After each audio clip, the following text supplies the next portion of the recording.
أهلا وسهلا فيكم، مساكم الله بالخير. تحية طيبة عليكم مني أنا شيف الأحساء. في هالمقطع حبيت إني أعيد شرح اللي هو طريقة الشاي صوتا، حق نفهم خطواته وشنو هو فيه شنو ما فيه، وكيف نضبط اللي هو الشاي الحساوي المخدر، وبالطريقة القديمة نكون مع بعض إن شاء الله نتقنها. ونشوف الخطوات ونركز على بعض الخلافات في الطرق لإعداد الشاي، فمع بعض إن شاء الله نتابع المقطع ونطبق عليه. شاي مثل ما تشوفونه دمعه، وعلى كيفكم يجي بالمخ بمعنى الكلمة، شيء فاخر من الآخر، على كيفكم. الآن إن شاء الله ينتهي المقطع الترويجي ونبدأ شرح الخطوات ونبسطها إن شاء الله مع بعض. حمل طول البلاء ومدتي. عندي هنا شاي الصمان، طبعا انا حاط في العلبة مالت الصمان شاي الوزة، يعني غش تجاري على ما يقولون، فلا تدقون. انا استخدم شاي الوزة وشاي الصمان، عندي اثنينهم طيبين في الشاي وممتازين، يطلعون لي الشاي اللي انا ابي. ابريق سيراميك تمام، حجم 500 ملي، مناسب حق كمية، يعني اللي يشربون الشاي من اثنين ممتاز لهم، في السكانات بيكون مضبوط عليهم. الآن عدد، نشوف مع بعض الخطوات ونراجعها.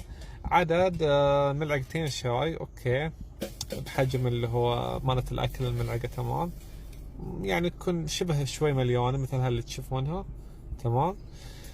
تضاف، وبعدها ان شاء الله في خطوة مهمة راح اركز عليها وراح ابين الخلافات اللي فيها.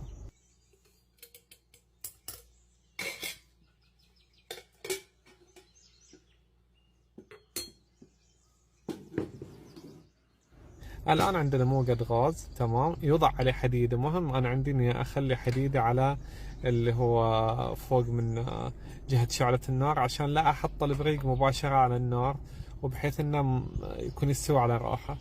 الآن سر نجاح الشاي وهو غسل ورق الشاي للتخلص من البشاعة. طبعا فيه بعضهم يقول لا، مو البشاعة، التخلص اللي هو نوع من أنواع تنشيط الورق، تمام. تضيفون كمية ماي شوي عليها، تمام، على اللي هو الأوراق، ثم نظام الغسيل تزلونه. احنا في الأحساء أكثر اللي هو الموجودين متعودين على الطريقة هذه، تمام. في من يختلف، لا يقول ما يحتاج ويتفلسف إلى عمي، كل حسب طريقته، واحنا دام ضابط معانا الشيء المخدر بهالطريقة راح نعتمده بهالطريقة هذه، وكل يطبق حسب كيف. الآن نملي اللي هو البريق ماي شبه مغلي، مو مغلي حيل، اوكي، بحيث انه يكون يكمل الوقت معانا في الاستواء على راحة، الورق ما يكون يحترق على طول.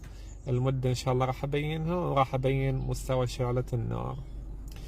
الآن نخفض شعلة النار، تمام، نخليه على نار هادية حتى ناخذ أطيب شاي، أوكي، وبياخذ معانا من 15 دقيقة إلى 20 دقيقة، وراح أبين تشوفون كيف أوراق الشاي تتفتح معانا شوي شوي إن شاء الله بتشوفون. الآن نلاحظ بعض الأوراق يبدأ يرقى من تحت لفوق، كأنه رز قاعد يستوي، وبتسمعون صوته شلون يبقبق مثل ما يقولون، الأوراق تتفتح معانا.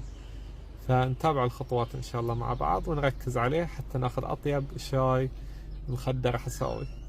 نشوف الورق الحين بدأ يصعد فوق بعد ما كمل معانا 15 دقيقة، تمام، بدون غليان. ما تشوفون إن الماء قاعد يغلي، من يغلي الماء من البداية اعرف إنه راح يحترق الشاي معاكم ويطلع طعم بشع اللي هو أسود، أو شلون طعمه مو بطعم شاي مخدر.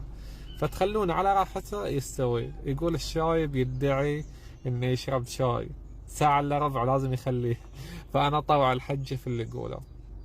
فالآن تشوفون الأوراق كلها بدأت ترتفع فوق، والآن بدأ يغلي، خلص المدة الآن، فمعناته انتهى وقت التخدير للشاي، خلاص.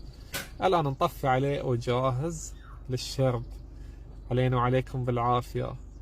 طبقوا الطريقة، اللي ما يعرف يسوي الشاي الآن خلي يسوي ويشوف الطعم، ويفرق مليون درجة عن أي شاي بيسويه. فألف عافية إن شاء الله مقدما. والمقطع إذا استفدتوا منه عطوه اللي ما يعرف يسوي الشاي، خلوه يطبق ويسوي، وكل التوفيق للجميع، في أمان الله.